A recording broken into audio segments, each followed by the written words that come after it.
are competing in, we are repeating in, we are believing in. It's time for us to shift our mind from best in the world to best for the world. Make decisions intentional, to take decisions intentional, making decisions intentional. Make decisions intentional, to take decisions intentional, making decisions intentional. It creates a new world to mind a shift, intentionality, perceptuality, conceptuality. We are choosing to shift our mind to best for the world, best for our world. Make decisions intentional, to take decisions intentional, making decisions intentional. Make decisions intentional, to take decisions intentional, making decisions intentional. Welcome to this episode, the first one of the new pod series. No, just kidding. Of this dialogue. We call it the Human Falls, Martin. I'm Stellan Nordahl. I'm here with Martin Gyll. And a couple of weeks ago, we had a joint experience. We were part of a workshop about value and value creation and so on. And then we have some kind of a, if I just give it a slight word, some sort of epiphany at the same time. I don't know exactly what to say about it, but it was quite interesting because both you and I, we were both like, wow, a lot of energy, and we were really eager to have this conversation that we're going to have now. And then the weeks went on, and a week ago or something, 1.5 maybe, we had a telephone chat, and we were like, okay, so what was the thing we were supposed to talk about? So is that a good introduction to the topic? I think it's a fair introduction. So let's see if we can recreate that epiphany together, Stellan. It's going to be exciting. And first of all, Martin, if we talk about the experience we had then and connecting to the experience we want to talk about, are there similarities between what we experienced at that point and what the topic is right now? Or is that two different things? It's just something that I've been pondering about. Well, I wouldn't be sure about that, but I think we can start by asking ourselves the fundamental question: how do you feel right now, Stellan? What's the feelings you're connected with? Yeah, that's a good question. I think I'm a little bit curious. I'm a little bit, how can I say, eager to explore. I'm maybe not thrilled, but not far from. And you and I, we just had a breakfast previous this talk, so and we didn't talk about the topic, which also is like a little bit frustrating. So yeah, maybe a mix of something like that. And you? Yeah, I'm not that good at putting words on my feelings. I'm exploring and trying to connect with them. But in very blunt words, I would say excited is a good word. Maybe a little bit scared because I was expecting a sound-only pod, and now we're having a video pod. So I wasn't sort of didn't set my mind to that. But at the same time, but you're a good-looking guy. Thank you, you too. So that's so now that's that's set. good. But yeah, curious about what we're gonna talk about and if we can reconnect that epiphany that we have. So then going into the topic then, a couple of weeks ago we had this workshop and it was about value creation and about how we can look at value, and at some point we came into this dialogue about what can we as humans, what type of value do we create. And I guess that we have built a lot of systems, we have built societies, organizations, and very often when it's like a mixture of stuff, because there is at one way to look at it. Everything is working well. Cars are going around and people are going to work, and the kids are going to school, and we go to the shops, and we buy our groceries, we cook dinner, we eat, we have fun, and everything seems to work.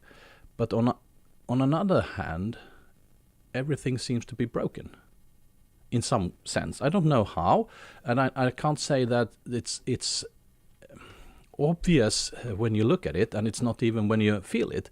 I mean, when I think of life, I think life is a wonderful place to be, and I want to be here for a while, and a long while, and so on. And I also experience a lot of fantastic feelings, but at the same point, there is something that is like not really working. That's my description of it. I can't really put the finger on it, but there is something there in the systems, in the organizations, and in the society that is missing some fundamental part of us as being humans. So that's what I'm thinking of here. I don't know if that made any sense to you, but that's how I think of it. I think it makes all the sense in the world, and as I remember it, what we connected with was the lack of, or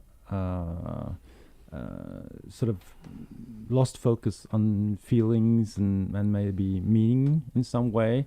If I want to go philosophical right away, I think we can all blame it on the Enlightenment, basically, that the world has become so super rational. It's all supposed to be science. We should break down everything in the world in tiny pieces and try to make sense of them from the atoms and the particles somehow. And in that, of course, we have made a lot of improvement in the world, the whole development and all the stuff and systems that you mentioned we have. And then we as well at the same time disregard or look down upon religion and people that express feelings, because everything should be super efficient and intellectual and smart in various ways. So I'm sort of feeling that we're missing this component of meaning, basically, if I should just boil it down. And how do you create meaning? I think that's sort of the key issue. I couldn't agree more. That's about what I was talking about, actually, that you put the finger on it, I think. And the question then would be, I mean, society and organizations and the systems, they're all made by humans. So it's like, from start, it's an idea of something. Someone had an idea and put it out into the world. And that goes also for cars, schools, and works, so and companies and so on. So the idea would then be, if we get to design those systems, organizations, society, and our lives, how can we use the human force or capability we have as human beings, the force and capabilities of feelings, of knowing more than what can be measured, the capabilities we have as human to have, for instance, intuition, which is not valued today, and just to mention one capability. Yeah, definitely. And I think one of the most important Nobel Prizes was in 2003. It was for Daniel Kahneman, who got that in economics, which is funny because he was a behavioral scientist. And he basically challenged the notion of the rational man and how we people make economic decisions in various ways. He talked about system 1 and 2. Basically, you have one part that is your conscious part of how you're thinking, and then you have a full and very wide subsystem of thinking that you're not even aware of.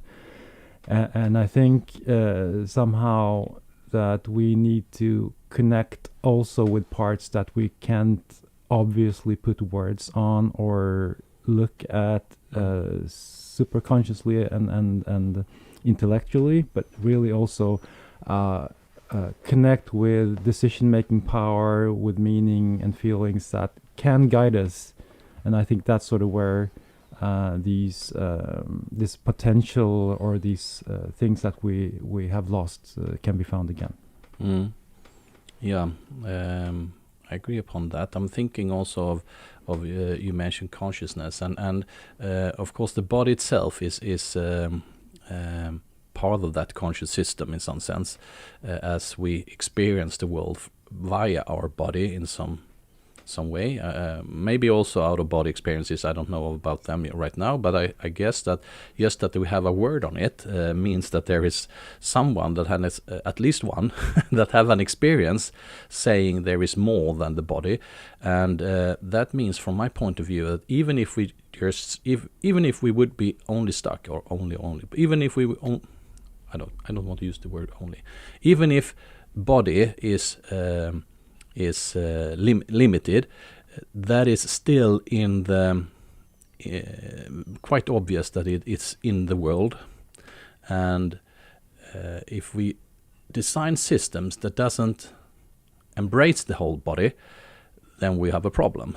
And if we on top of that have more capabilities, which we probably have, then we would also probably miss out those two.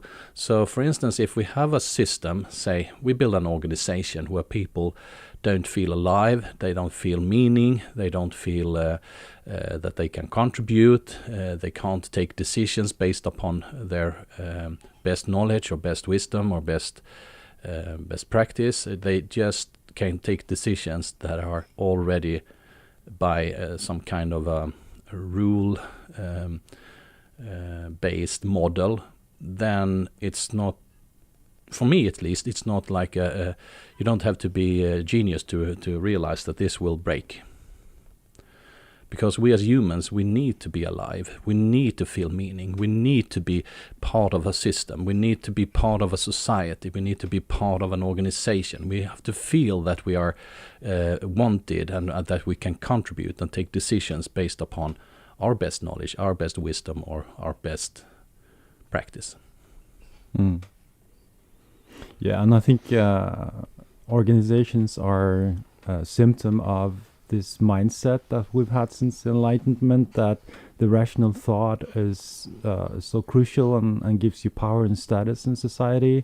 If you're able to verbalize and put very logical and exact words on things, you tend to get your ways more than a person who just points to feelings or says, I'm feeling this or that. And I remember from many years in the industry that's how you make a career, that's how you make decision documents and produce different types of pitches of rational business model arguments or other things. And things like feelings I've never seen feelings as one line in the business model. Business model, right? What's What's sort of the feeling component of this? So I would tend to say that that's been disregarded and actually looked down upon, if you see what I mean. Maybe if you dig into a business model, then you probably would find it, but not on the spots that we're talking about. Then you find it in the marketing strategy, maybe some kind of, maybe they have done some market analysis, maybe they have done empathy mapping or stuff like that, but the purpose of it is to only to sell more. It's not about what makes a difference in the world, or what makes a difference for those people who get this value, and you definitely won't find it in the business decision model or the strategy or maybe in the vision, as the last word would be, we should have fun. And if you want to put that, so this is something from me to the ones who are listening. If you want to put that into a vision document or a value document or something like that, please put it on top, and not as the last one. Definitely. Yeah, but then again, I think it sort of always comes to the surface anyway, in different ways. And one experience or example I have is I was the product manager for a product at Sony Ericsson at that time, which was supposed to be was a so-called hero model. A hero model is sort of what marketing-wise would make your company visible on billboards and really attract attention, and then draw the most marginal for the portfolio. So that was a pretty important product. And then we really struggled with getting it in place and selling it into the channels. And the top head of marketing, he wanted to cancel the product, and we didn't want that. And we fought our way so we could get a time slot to talk to him and present the product. This was inside the company. Inside the company, yeah, okay. yes. And it was a beautiful product that we have created together with the design center. So up to that point, I think he had only seen the numbers, sort of the rational margins and volume numbers that would make sort of the business decision. But when he saw the product and held it in his hand, he changed his mind. It was like he connected with the feeling that, wow, this product could make a difference in the market, and it did. But again, that was a decision based on feelings, not on rational numbers or margins. When you tell me this story, it's a very beautiful story. What I'm thinking of is that either this was designed into the system, he was supposed to use his feeling in that moment, or it was not designed into the system and he went outside the system and used his feelings to take the decision. I don't know which one, but it's either or here, I guess. I'm not so sure it's designed into the system, but I think it's sort of everywhere, but we don't notice it. So you could take a decision around millennial or any, like big kind of business decision that organizations make. I'm pretty sure they wouldn't admit it, but most big decision makers are run by feelings. It might not be for the good of the world. It might be fear that they might lose face or something, but it's feelings. It's not rational things that really runs decisions. And I wouldn't say funny, but I used the word for a while. The funny thing is then that we don't acknowledge feelings, but they are actually the fundament of most big decisions. So again then, so this is how I'm thinking of it. If we don't have a system that is designed upon it, we don't get to train our capability. And at some point, we're supposed to take the biggest decisions in maybe in life or in the companies or in whatever kind of decision it is. And at that point, we rely on the feelings, but we haven't trained them. So that's a little bit odd. I wouldn't say that it's wrong to use feelings. I would say maybe that is what we should do more often. Maybe we should train our intuition, our way of using our gut feeling. That is very often, as you started out, Martin, seen as something that is less worth, that is childish, or that it's naive and stuff like that. And I often say that if naivety is part of my decision system, then I would never want to lose my naivety. I would totally agree. I'm connecting a thought when I read this book about from Max Tegmark, Life 3.0, Yes. and he had one sentence that sort of pointed to the fact that there's nothing to say that this green-blue dot in the vast space of the universe means anything, or that it's beautiful. If it's just particles and atoms, who's to say? Is AI to say? Is somebody else to say? No, it's only we can say it because it means something to us. It's something that we connect to these particles that gives it a value. And I think we tend to forget that. So I was sort of exploring if we need to dissect or be more particular about what we mean about feelings. And one sort of distinction that I came to think of is if we point to a fact of some sort, it could be that the sea is blue. Okay, you could have a definition of blue. that it's some sort of color code or scientific definition of blue, but if you say what's the meaning of the blue of the sea, it's something different. And I think that thing, when it comes to decisions and business cases or whatever you make in life, if you start thinking about not the definition of it, but the meaning of it, what does it mean to you? What does it mean to the world? And really explore that. I think there's a key in that. I very often use myself, as much of myself as possible, when I live my day-to-day life and when I meet people and so on. And as I train that capability, I also get better on it, of course. And what you're saying here is that if we're limited in the word of or the meaning of feelings into something that is something that we just feel like as a am I glad? Am I sad? Or do I feel curious or anxious or whatever? Then I think we're limiting ourselves tremendously, because as I see my bodies, that is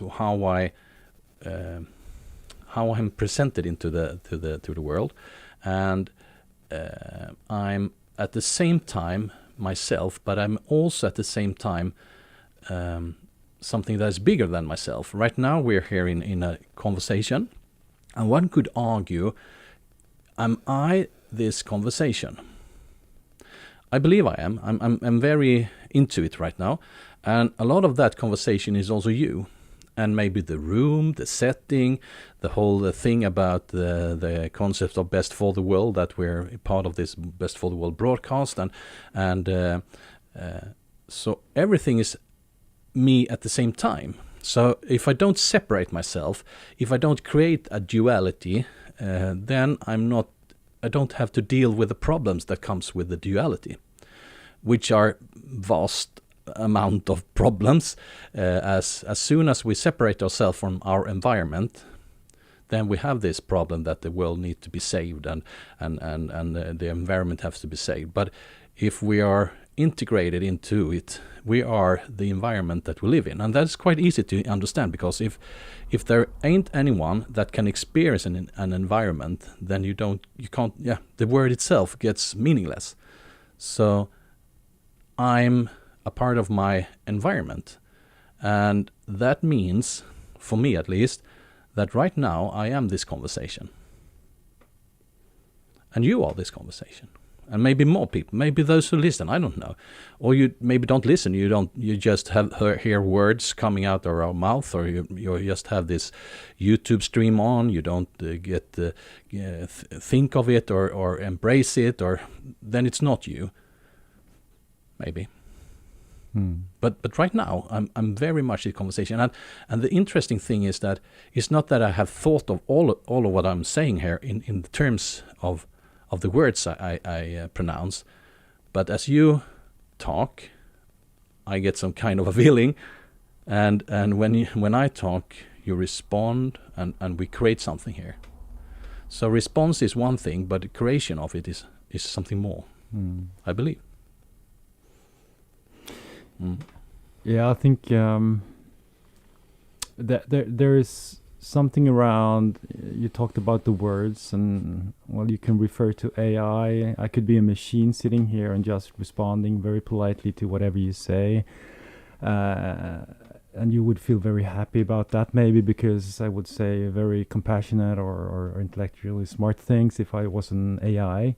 But would that mean anything? So I think that's sort of interesting.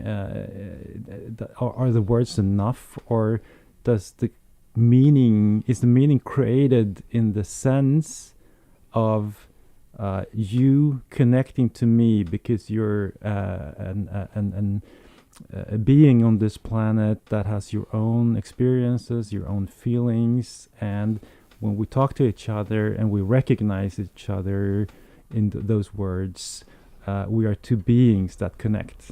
And AI is not a being, so in that sense it becomes empty. And what, when you talk your words, what meaning, what importance of your experiences, the feelings you've had in your life, why are those words important to you? That's sort of what creates meaning in me, because you had the similar kind of experiences, you've seen this similar kind of things. Then I start feeling connected with you, because I feel that we're beings together in a universe that we share. I think there's sort of, that's where the meaning arises, right? Yeah. If you were an it's very AI, beautiful. it wouldn't be anything. No. It would be just the words, like you say. It's words. Yeah, stacked upon each other in an arbitrary or maybe not arbitrary way, but it doesn't create any higher meaning. That's beautiful, Martin. I really love that explanation of it, or way to put it. I'm also thinking of the capabilities that are not only. I mean, when we value something, we tend to put our focus on it. And when we put our focus on something, we nourish it. And what we nourish will grow. So, and if on the opposite, then, if we don't value something, we won't focus on it, and we won't nourish it, and it won't grow. So, what I'm looking for here is that how can we then focus on and nourish the whole experience of being a human? These human forces and capabilities we have. How can we do that? And how can that be, maybe, I wouldn't say a solution, but maybe a way forward? Well, I truly believe at the point where I'm now in my life, I had sort of an emotional roller coaster the last few months, because my mother passed away a few weeks ago, and I've had other relatives as well that passed away. I'm sorry to hear. Thank you. So I'm being really mushy, the kind of very, very fast to tears. The last few weeks, I could hear like 2 seconds of the song Koppongen, if you know that Swedish song. Anyways, I started to cry instantly, so I'm very close to it in that sense. But I think if we want to regain that superpower or the force that you started this pod conversation with, I think we need to explore what feelings are and what we really mean. Because like many other things or words that we think we know we mean by, I don't think we really explored what feelings are. No. I mean, feelings could be like an impulse. I think that's what we usually mean by it. I suddenly just went really mad on this guy who said something that provoked me. But it could also be a way of connecting with your subsystems, sort of to connect with what are your experiences and what makes meaning to you. That's another kind of thing that's maybe sort of not so spontaneous, but more like observatory, that you're sort of, okay, I feel this now. It seems like it's important. Why is it important? And then be able to explore that in a sense. But then in the third way, it could be a means of communication, because when we talk to each other, the human faces are the most advanced in of all species in terms of how many muscles you have in your face, because we want to convey feelings. So the connectedness of the feelings, that I can tell you maybe implicitly what I'm feeling about the topic that we're discussing, that means something to you. So I think there's so many levels of what feelings mean that we have not even started really to explore as humans. Which is quite odd, I would say, as I believe that science is connecting to my, at least my, I guess many people's curiosity, and which is part of being a human being.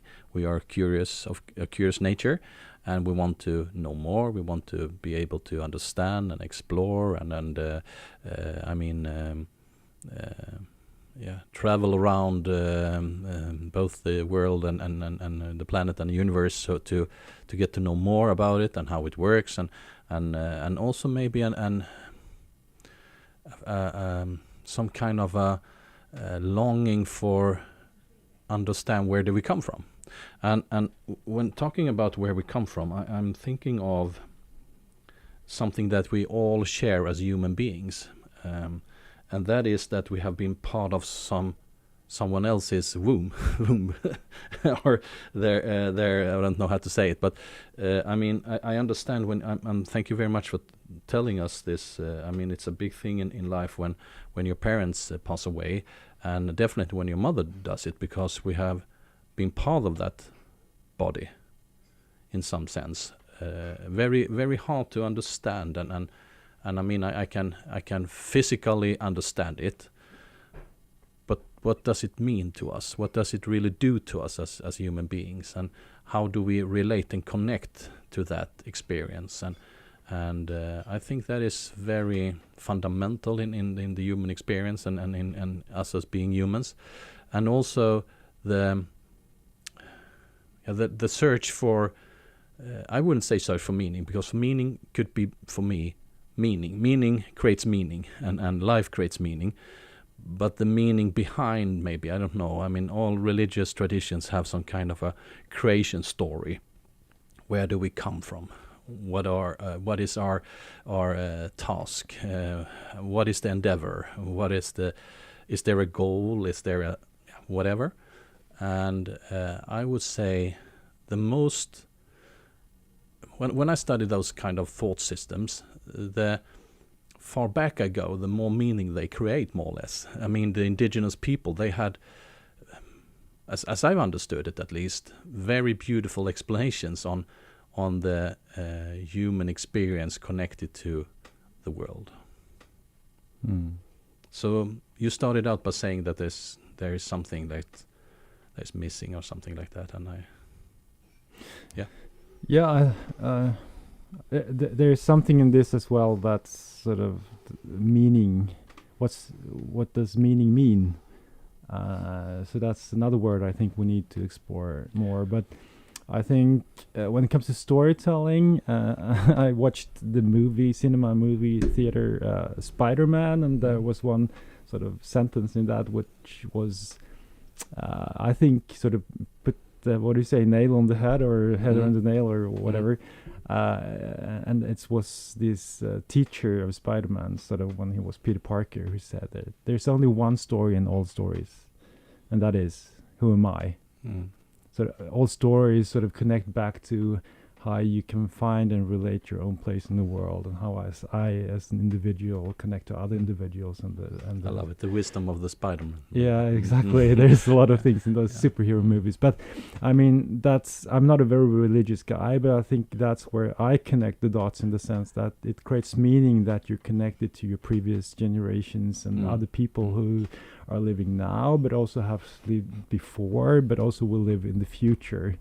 And it's your place in that whole context. That's meaning. That is meaning. And if you call it religion, if you believe in a god or animal gods or whatever, it doesn't matter. It's the connectedness. That's the point. I'm also thinking of how do we connect to the world. We were into empathy earlier. For me, when I started 15, 20 years ago to go into what that really means to us as humans. At that point, at least in Sweden, empathy was about feeling sorry for someone else. So it was very limited as a concept, and my experiences of it was more like this is something where I can experience the human capability of experiencing something and feel those feelings, but also the capability of putting myself into someone else's shoes. It's like fantasy based. I use my imagination to imagine something, and this something could be future myself.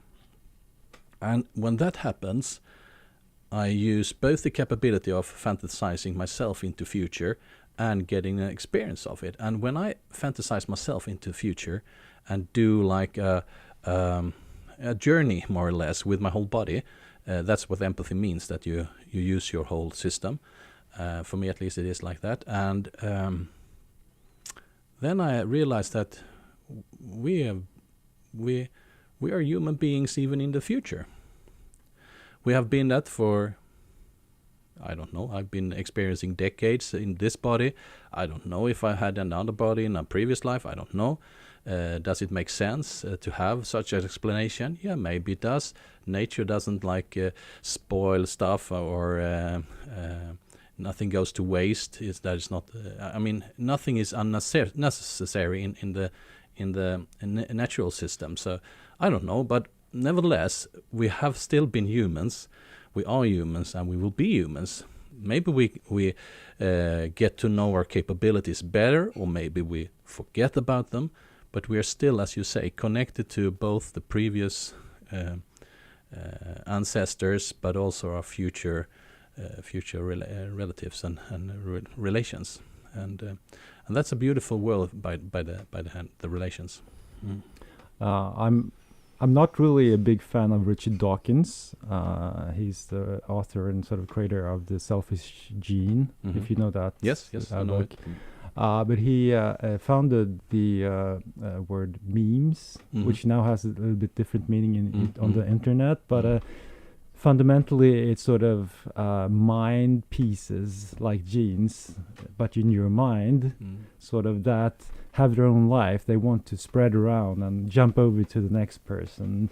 And I think that's something curious about that. And that's maybe even how I connect to what spirituality and God is and the spirit is for me, that all the encounters, all the meetings that you have with other people in your life will leave some sort of trace. I've said something to you or done something that you might remember forever. It could be a tiny thing. And I have this example of, I got this letter now that my mother died, from one of her old friends who used to teach me the piano when I was little, maybe like 8 or 9 years. I don't know exactly how old I was, but she wrote to me in this letter that every time she squeezed the last drop out of the sour milk in the carton, she thought about me, because when I was at that age and I came to her and had a bowl of sour cream before the piano lesson, every time I would say, hey, I don't want to waste a single drop. And she's remembered this for 70 years. It's sort of every time she does that, she thinks about me. And I think that's so powerful. That could be sort of a meme. It affects me as I'm sitting here. Right. So then I'm start thinking about what kind of memes have I put in other people that will stay with them for maybe generations. I mean, directly or indirectly, we influence each other and sort of stay in, let's call it a human shared meme base, if you will. As you're interested in Richard Dawkins, I would say the thing is that when he presented this idea about the selfish gene, that was pre epigenetics, and of course then memes would be a way. I'm also thinking of other explanation models, but it's interesting that even him he have thought of what is actually affecting and so on. And I'm thinking of Rupert Sheldrake, then, that is his nemesis. They are like a cat and dog. Shouldn't have them in the same room. And talking about morphic resonance as a similar idea, I would say, but not based upon those incremental stuff, because that's what I believe this was something that is a part of something. I don't know. I'm just elaborating on that, and interesting people, both of them. I've tapped into some of their conversations they have during the years, and interesting. Yeah, you talked about empathy before, and I sort of just reflected on that. It feels to me like when we talk about it like that, that's a very individualistic perspective, and transactional, in the sense that, okay, I'm an individual, me, myself, I, and I need to relate to the world around me, and then I should learn how to be empathetic so I can sort of be more efficient or get my way in the world that I'm navigating in. And I really don't like that perspective, because I we're totally not agree. like a bunch of individuals. We are connected on other levels. Yeah, definitely. And when I started to work with empathy, it was locked into the individual, and I was more like it's a system capability. It's something that we can train on in society. It's something that an organization can have or not have, and people looked at me like I was like crazy. So I'm very glad that you're acknowledging this, and I believe that empathy, if we use the concept of it more than limiting it to an individual, then it's extremely powerful, and it can help us take new steps as humans and humanity. I believe. I think it's something that we haven't explored, at least not in the Western society enough, and we haven't trained ourselves in it. We haven't trained our society in it.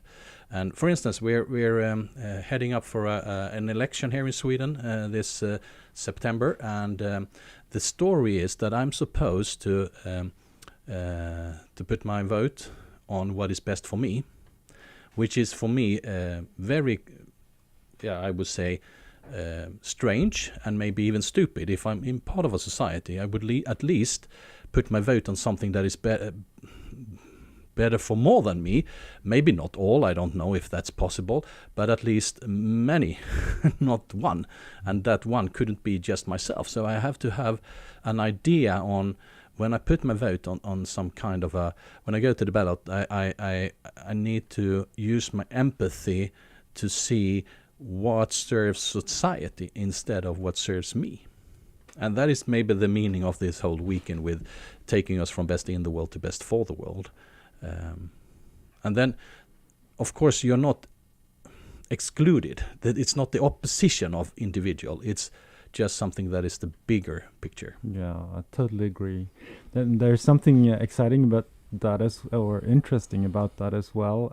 You could connect democracy with market logic, and sort of this notion of, Adam Smith and the so-called invisible hand. And I listened to this other pod where this researcher had really dug into what Adam Smith really meant. Mm-hmm. And you could actually understand it in another way, that he didn't mean that everybody should be selfish, and then sort of the system would fix it for everybody. But the invisible hand, probably in Adam Smith's meaning, was that you should act as an individual like you were run or guided by the hand of God, as a moral being, not as an individual selfish economic being, but actually, like you say, how is my decisions making society better, not just myself. And if everybody acts like that, then you would have a system that works for everyone. Yeah, I guess that, because if we take decision based upon what's best for me, then we sub-optimize economy, because economy means actually to household on resources. And if everyone goes into I want to have the most of it, or it should be efficient for me, then it will be completely sub-optimized. It will be devastating sub-optimized. Yeah, there's even a word for that, race to the bottom. Yeah. So shall we wrap this conversation up? For I know that there are more people eager to use those studios for this weekend, Best for the World broadcast weekend. I'm very glad that we had this conversation, and when now I believe that I know what we were having that epiphany of. What it was like something that struck us very close to who we are, or what we are, or what we could be. I don't know. And I'm also thinking of how can we, maybe I should say, train ourselves in being humans, and take as much of ourselves into any meeting, any society, any organization, any pod, any conversation, or any situation. That's what I'm taking with me from, or that's something that I amplified in this, maybe not learned, but amplified in this conversation. Thank you very much, Martin. Something you want to conclude, or something that's on your mind here that needs to be? No, I just want to say thank you, Stellan, for connecting us back to this topic, since I think it's really important for our society today, and it means something for me. And I'm not a full-fledged feeling. I don't know exactly how to manage my feelings, but I would advise everybody not to suppress their feelings, and in any situation going forward, really challenge yourself to connect or sort of notice the feelings you have in any decisions, and not just throw them away, but start thinking about what do they mean? Why do I have this feeling? Can I choose how to act upon this feeling? So that's one way of just taking tiny steps of maybe getting meaning back to in the world. I love that, and I've heard the fantastic thing about conversation that you can test talk. Maybe you can test feel. I love it. Let's test feel more. Yeah. Thanks. Let's Stellan. do it. Thanks. Take care. Bye.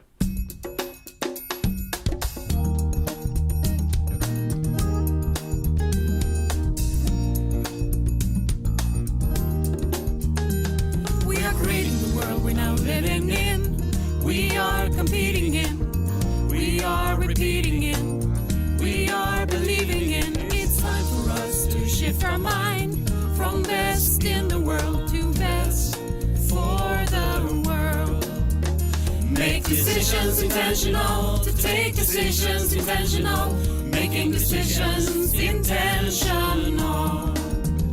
Make decisions intentional, to take decisions intentional, making decisions intentional.